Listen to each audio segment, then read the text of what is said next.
দর্শক, আপনারা এই মুহূর্তে দেখতে পাচ্ছেন মালিবাগ রেলগেট ফ্লাইওভার উপরে আগুন জ্বলছে। এটা কতক্ষণ আগে আগুনটি লেগেছে এখনো সঠিক জানা যায়নি। তবে আমি জানার চেষ্টা করব এখানে যারা আশেপাশে বাসিন্দা রয়েছেন বা প্রত্যক্ষদর্শী রয়েছেন তাদের কাছ থেকে জানার চেষ্টা করব কতক্ষণ আগে আগুনটি লেগেছে। দর্শক, দেখতে পাচ্ছেন মালিবাগ রেলগেট ফ্লাইওভারের উপরে আগুন জ্বলছে। এটি সম্ভবত কোনো গাড়িতে আগুন লেগেছে, আমি যতটুকু শুনতে পেয়েছি বা জানতে পেরেছি। দর্শক, কি গাড়িতে আগুন লেগেছে এখনো সেটা সঠিকভাবে জানা যায়নি, তবে জানার চেষ্টা করব এবং আপনাদের জানানোর চেষ্টা করব। দর্শক, আগুনটি কিছুক্ষণ আগেই লেগেছে যতটুকু জানতে পেরেছি। এখনো কি গাড়িতে আগুন লেগেছে সেটি জানা যায়নি, তবে বিকট শব্দ হচ্ছে। দর্শক, দেখতে পাচ্ছেন এখানে একটি জিপ গাড়ির মতো। এটি সম্ভবত পুলিশের গাড়ি হতে পারে বা পুলিশের গাড়ি হবে সম্ভবত। দর্শক, দেখতে পাচ্ছেন জিপ গাড়িতে আহ, আগুন জ্বলছে। দর্শক, এটি সম্ভবত পুলিশের গাড়ি হওয়ার সম্ভাবনা বেশি রয়েছে, যেহেতু জিপ গাড়ির মতো দেখতে। সম্পূর্ণ জিপ গাড়ির মতোই দেখা যাচ্ছে। দর্শক, আপনারা দেখতেই পাচ্ছেন। আহ মোস্ট প্রবাবলি জিপ গাড়ি হওয়ার সম্ভাবনায় এখানে 80% বা 90%। দর্শক, দেখতে পাচ্ছেন আগুন জ্বলে পুরো তছনছ হয়ে গেছে। দর্শক, দেখতে পাচ্ছেন গাড়িটি মালিবাগ রেলগেটের উপরে ফ্লাইওভারে আগুনটি লাগার, এই গাড়িতে আগুনটি লাগার কারণ এখনো দর্শক জানা যায়নি। যতটুকু আমরা জানতে পেরেছি এটি আহ পুলিশের গাড়ি, সম্ভবত পুলিশের গাড়ি হবে। দর্শক, পুলিশের গাড়িতে আগুন লেগেছে এবং আগুনটি বেশি সময় হয়নি যে লেগেছে, কিন্তু অল্প সময়ের মধ্যে দর্শক আগুন লেগে গাড়িটি পুড়ে একেবারে তছনছ হয়ে গিয়েছে। এখন কি কারণে আগুন লেগেছে বা কারা লাগিয়েছে এখনো সঠিক জানা যায়নি। তবে জানার চেষ্টা করব আগুনটি কতক্ষণ আগে লেগেছে এবং কি কারণে লেগেছে। দর্শক, আপনারা দেখতে পাচ্ছেন গাড়িটির সামনের যেই পার্টটি রয়েছে সেখানে ইঞ্জিন পার্টটি, সেখানে ইঞ্জিনের উপরের কভারটি খোলা রয়েছে। দর্শক, আপনারা ভালোভাবে লক্ষ্য করলে দেখতে পারবেন গাড়িটির সামনের যেই অংশে ইঞ্জিন পার্টটি খোলা রয়েছে এবং যেই হ্যাঙ্গার বা হচ্ছে হুকটি দিয়ে লাগানো থাকে, যে স্ট্যান্ডটি দিয়ে লাগানো থাকে সেটি কিন্তু উপরে স্ট্যান্ড লাগানো রয়েছে। দর্শক, আপনারা ভালোভাবে লক্ষ্য করে দেখেন।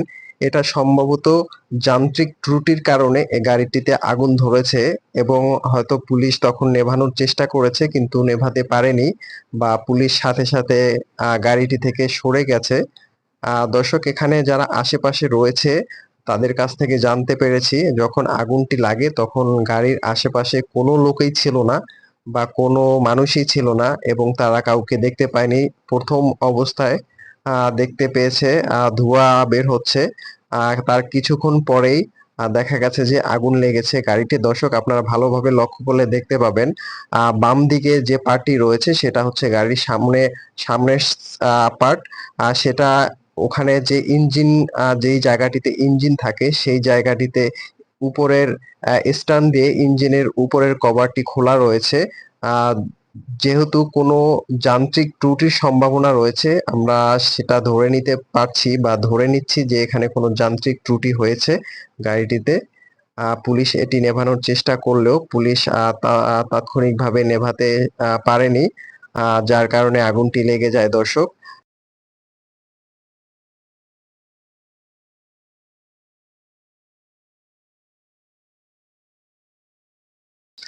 এটার ভিতরের অংশে আগুনটি বেশি ধাউ ধাউ করে জ্বলছে।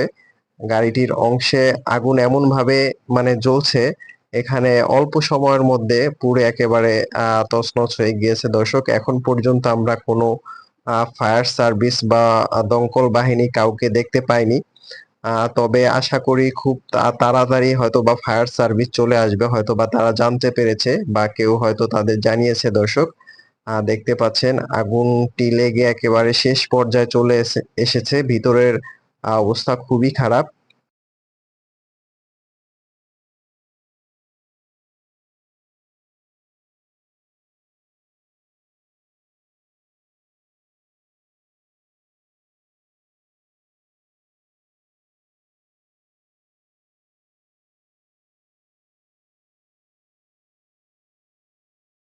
দর্শক, মালিবাগ রেলগেট ফ্লাইওভারের উপরে যেই পার্টটিতে বা যেই রোডটিতে আগুন, ফ্লাইওভারের রোডটিতে যেই সাইডটিতে আগুন লেগেছে সেই সাইড দিয়ে কিন্তু কোনো গাড়ি চলাচল করছে না। সেই সাইডটি কিন্তু পুরো বন্ধ রয়েছে। গাড়ি চলাচল বন্ধ রয়েছে। দর্শক দেখতে পাচ্ছেন এখানে সাধারণ যারা যাত্রী রয়েছে বা রাস্তার অপর পাশটিতে যেই যাত্রীগুলো বা গাড়িগুলো যাচ্ছে সেখান থেকে তারা গাড়ি থামিয়ে দেখছে এবং ভিডিও করছে। দর্শক, আমরা দেখতে পাচ্ছি এর মধ্যে দমকল বাহিনী বা ফায়ার সার্ভিসের লোক চলে আসছে। দর্শক দেখতে পাচ্ছেন তারা চলে আসছে। খুব সম্ভবত তারা পানি দেওয়ার চেষ্টা করছে এবং পানি দিচ্ছে। দর্শক দেখতে পাচ্ছেন পানি দিয়ে নেভানোর কাজ চলছে। গাড়িটিতে পানি দেওয়া হচ্ছে এবং পানি দিয়ে গাড়িটি নেভানোর কাজ চলতেছে। দর্শক দেখতে পাচ্ছেন ইতিমধ্যে ফায়ার সার্ভিসের একটি গাড়ি চলে এসেছে। দেখতে পাচ্ছেন দর্শক, আগুন তারা নিয়ন্ত্রণে নিয়ে আসছে বা আগুন নিভিয়ে ফেলার চেষ্টা চলছে।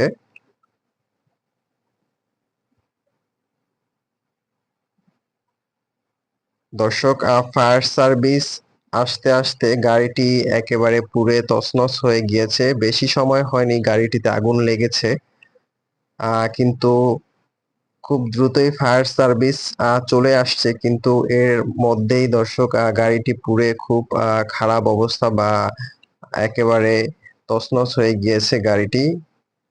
আগুন আগুনের তীব্রতা এতই বেশি ছিল যে খুব অল্প সময়ের মধ্যেই গাড়িটিতে আগুন বেশি বেড়ে যায় এবং পুড়ে একেবারে ছারখার বা তছনছ হয়ে যায়।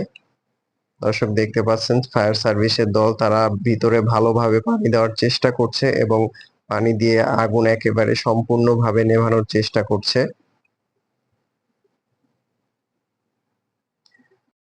দর্শক, যতটুক জানতে পেরেছি সন্ধ্যার পরপরই মালিবাগ রেলগেট ফ্লাইওভারের উপরে আগুনটি লেগে যায় এবং এখানে যখন আগুনটি লাগে তখন প্রাথমিক অবস্থায় এখানে যারা রয়েছে বাসিন্দা তারা উপর থেকে ধোঁয়া দেখতে পাচ্ছে বা পেরেছে এবং কিছুক্ষণ পরেই তারা আগুন দেখতে পেরেছে। দর্শক, আজ 29 তারিখ বৃহস্পতিবার 2024। দর্শক, আজকে সন্ধ্যায় এমন একটি ঘটনা ঘটলো দর্শক। সেটা কি কারণে ঘটেছে আপনারা কিছুটা হলেও অনুমান করতে পেরেছেন। এটা সম্ভবত যান্ত্রিক ত্রুটির কারণে বা গাড়িতে কোনো সমস্যা হওয়ার কারণে আগুনটি লেগে যায়, যেহেতু গাড়িটির ইঞ্জিনের কভারের সামনের পার্ট খোলা রয়েছে এবং স্ট্যান্ড দিয়ে দাঁড়া করানো রয়েছে। হয়তো যান্ত্রিক ত্রুটির সমস্যা সমাধান না হওয়ার কারণে এখানে যারা পুলিশের গাড়িটিতে রয়েছিলেন বা যারা রয়েছিলেন তারা তাৎক্ষণিকভাবে তারা সরে যায় এবং ধোঁয়া বের হয়ে আগুনটি লেগে যায়, এমনটি আমরা ধারণা করতে পারছি। দর্শক, আজ মালিবাগ রেলগেট ফ্লাইওভারের উপরে 29 তারিখ বৃহস্পতিবার 2024 এমন একটি ঘটনা ঘটে গেল দর্শক।